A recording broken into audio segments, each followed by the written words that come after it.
So,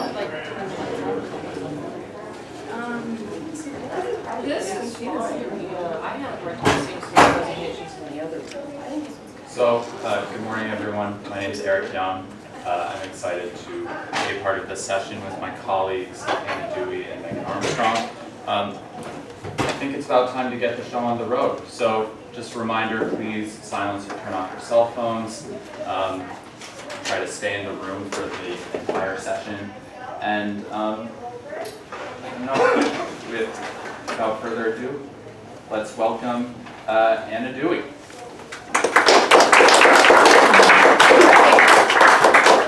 Hi, so my name is Anna Duey. It's great that you could all make it. I teach high school biology, and my research was, I don't have any questions, how to generate student questions within a science classroom. So first, a bit of context. This past year, I taught at Framingham High School, and for this particular research project I focused on my honors biology class, which had 17 students.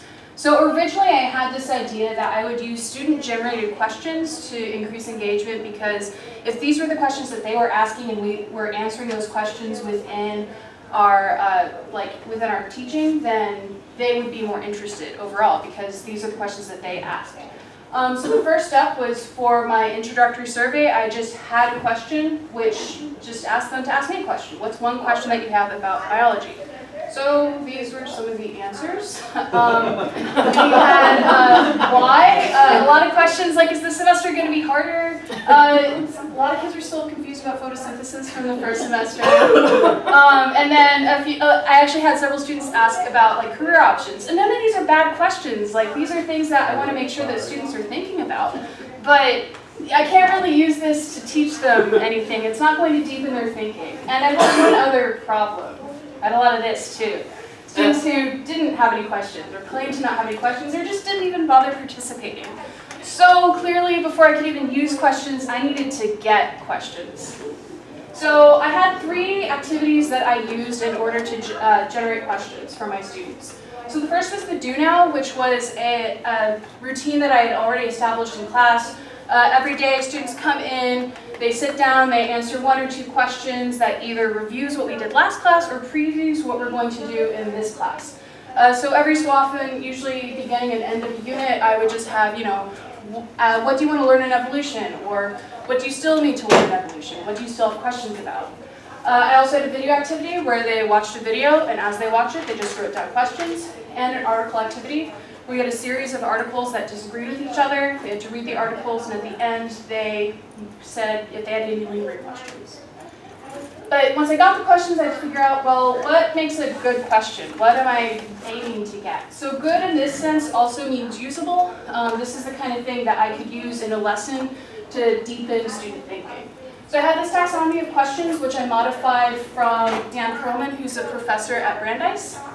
And it goes on a scale of 0 to 4. So 0 is they either didn't participate, they were off topic, or their question just couldn't be answered because there was some logical fallacy within it. 1s, these are questions that are just clarification questions. Not questions that I don't want to hear, because if a student is like, I still don't understand natural selection, I want to hear that, but these are the kinds of questions they can find directly in their notes, in their textbook. It's not going beyond the content, it's just kind of refreshing what they already know. So 2s and above were what I were really hoping for. 2s are questions that are like the whys and the hows, are really going beyond, like, well, we learned about the evolution of birds, what about the evolution of lizards, something like that. 3s are taking the content that we've learned and applying it to another context. In particular, we had a lot of ethical and socio-political questions in one of the activities, so I'll explain that. That's basically taking biology content and applying it to kind of the greater world, society, how does this affect policy, that kind of thing. And then finally, we had research questions. These are sort of questions that are making a prediction, like what will happen if? And these are the kinds of questions that you could do research based off of it. You could do a career off of this.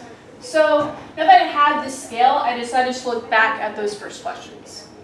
And this was the analysis of the first survey. So you can see the scale here goes from 0 up to 4. And most of those questions were in the 0 range. So kind of what I expected. I didn't, the questions that I got weren't usable, and it shows that, yeah, they pretty much weren't usable. So that's good. That means that my scale works. So then the DNA samples. So we had some questions like, why are there animals like the blobfish that do nothing? Why can't a liger make more ligers? So we had specifically talked about ligers in relation to the species concept. So that was relating to something we learned in class.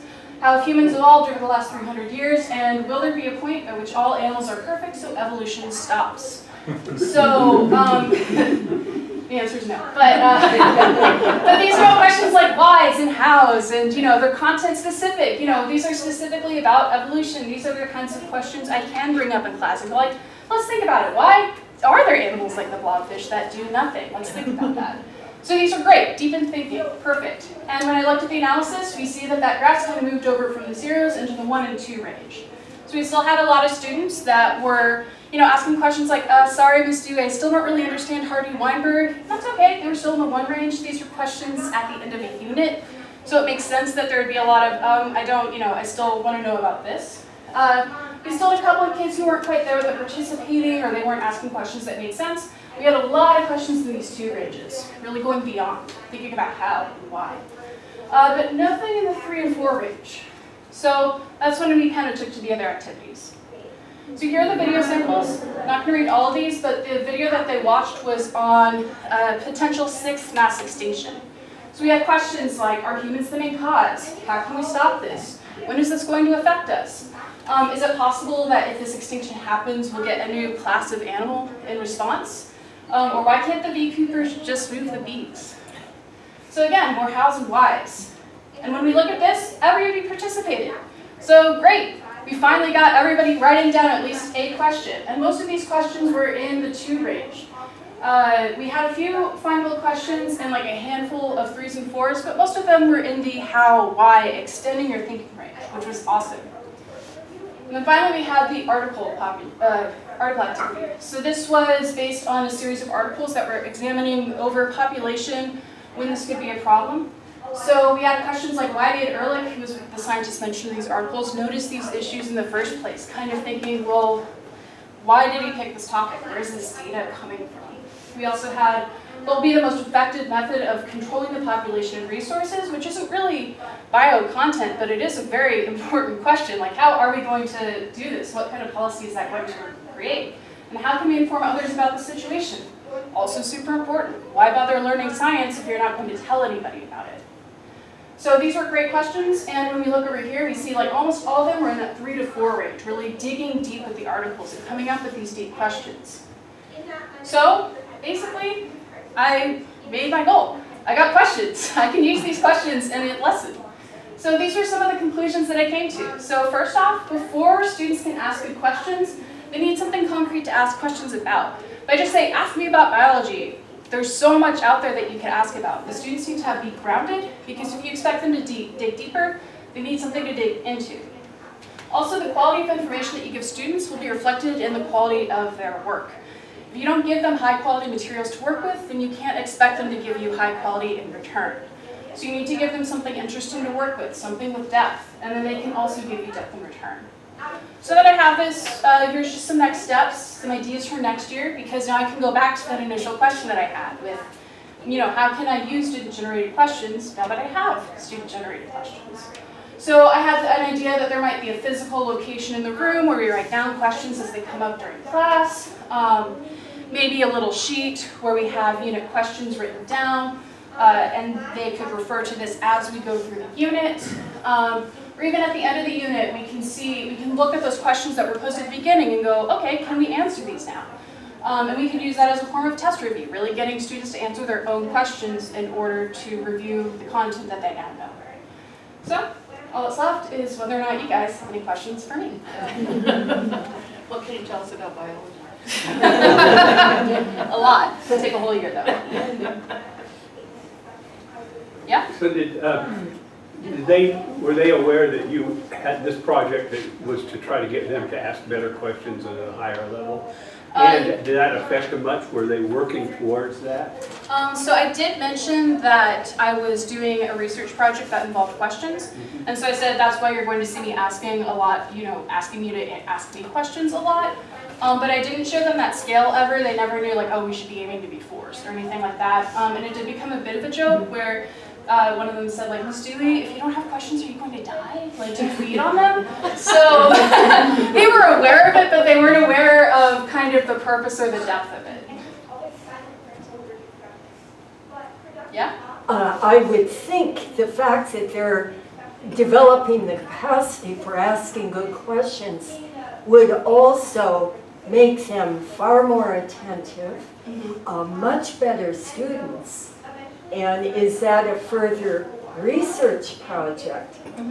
What difference does it make if students learn how to ask good questions? Yeah. Sorry, could you? Yes, I just see the potential Yeah. for further research and seeing to what extent that increases the quality of learning. Yeah, and I actually, I didn't have time to include this, but I actually took a video during the time that we were doing these activities where we had questions, and I noticed that they had a lot more engaging and in-depth conversations, discussions when we actually had these questions out in the room. Again, just like didn't really have time to include it in the slides, but I definitely noticed that sort of qualitatively, but I'd love to find a way to do more research into that, dig deeper.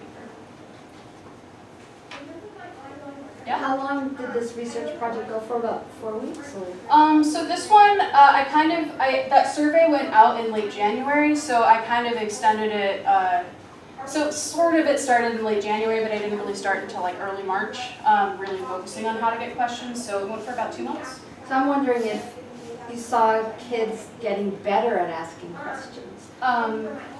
Yeah, no, definitely. There are some students who were already asking these really interesting questions at the beginning. They didn't necessarily improve, but I mean, for one, just getting students to ask questions at all.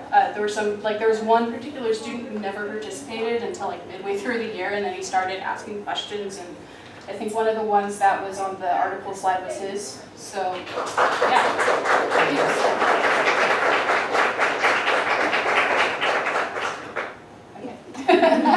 I guess we can take that cue. That's good.